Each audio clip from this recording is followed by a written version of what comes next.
Você tem acompanhado aqui na Record News, sempre ao vivo, os trabalhos da CPI da pandemia.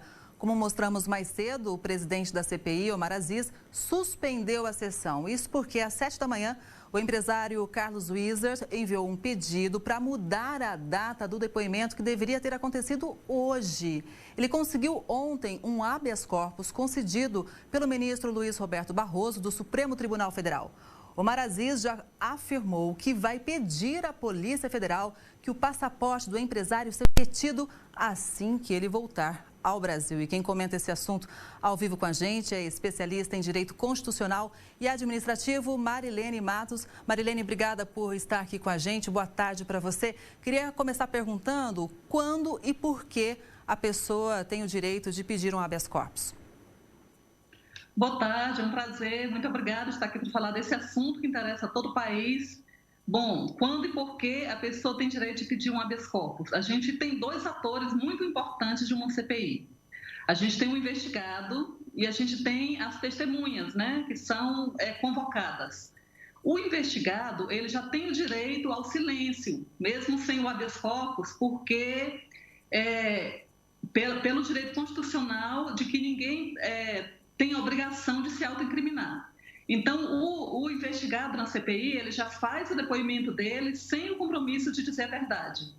Já as testemunhas convocadas, elas têm que necessariamente fazer o compromisso de dizer a verdade. E quando elas falham com a verdade, elas cometem, podem vir a cometer o crime de falso testemunho. Inclusive, a gente viu um caso em que quase ocasionou a prisão de um dos depoentes, a prisão em flagrante. Então, o que acontece? A testemunha, ela pode estar numa condição de responder uma pergunta que vai incriminar ela, mesmo na condição de testemunha. E, nesses casos, ela recorre ao Supremo, já uma jurisprudência pacífica, pedindo um habeas corpus preventivo para ter o direito de ficar em silêncio, dizendo que os fatos investigados na CPI e possíveis perguntas direcionadas a ela podem vir a colocá-la a influir no próprio direito dela de liberdade. Que ela pode se comprometer com o que ela vier falar pessoalmente, não apenas comprometer o depoente. Sim, outros depoentes já recorreram ao Supremo com esse mesmo fim e a lista de convidados ou convocados só aumenta. Então, a gente pode dizer que existe essa tendência de aumentar o pedido de habeas corpus?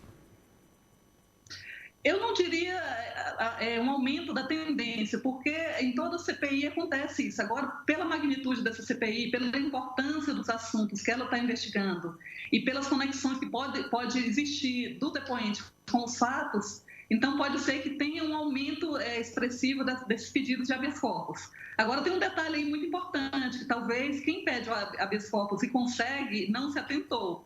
A partir do momento que ele diz que as declarações dele podem comprometê-lo, de uma certa forma, ele já está se comprometendo publicamente com os fatos que ele foi chamado a depor.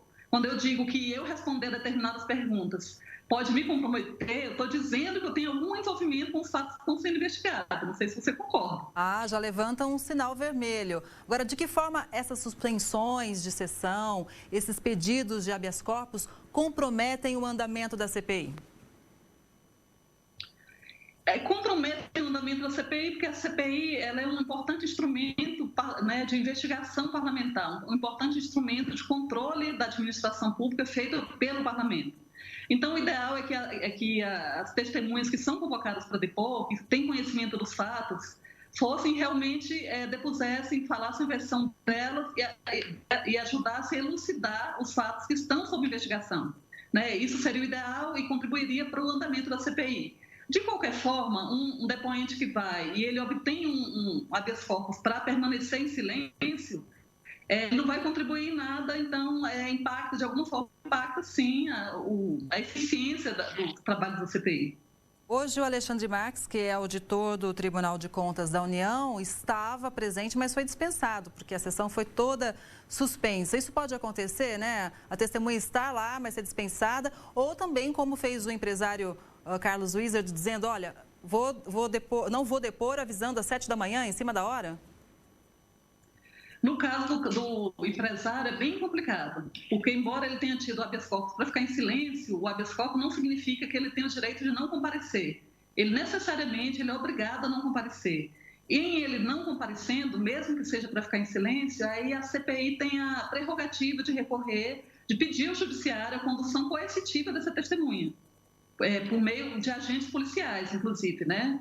Então, assim, são duas coisas diferentes. Uma coisa é o empresário que não aparece, mesmo sendo regularmente convocado, a não ser que ele tenha uma justificativa médica, alguma coisa que ele vai apresentar como motivo suficiente para ele não ter comparecido. A outra coisa, a CPI, ela tem essa discricionariedade de conduzir os trabalhos, né? Normalmente, a condução dos trabalhos, ela é feita obedecendo ao princípio da colegialidade. O presidente da CPI que decide ali toda a condução, como vai se dar o andamento dos trabalhos da CPI. Então, assim, ela tem essa discricionariedade de avaliar a conveniência de manter o trabalho na forma como tinha sido antes, ou é muito comum também cancelar por achar que é desnecessário, ou por achar que não é o momento oportuno de ouvir aquela testemunha anteriormente convocada. De qualquer forma, a CPI tem um prazo para ser concluída. E se isso não acontecer? Então, a Constituição diz, né, que a CPI ela é um colegiado, um poder de investigação próprio das autoridades judiciais para investigar fato certo e por prazo determinado.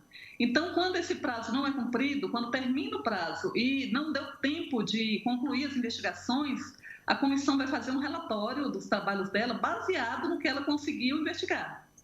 Não acontece nada, simplesmente a CPI, o colegiado, não vai poder mais votar matérias, convocar, continuar os trabalhos dela, porque aí ela encerrou os trabalhos de instrução, ou seja, de investigação, e ela necessariamente vai ter que fazer um relatório apontando as conclusões do que ela conseguiu apurar naquele período.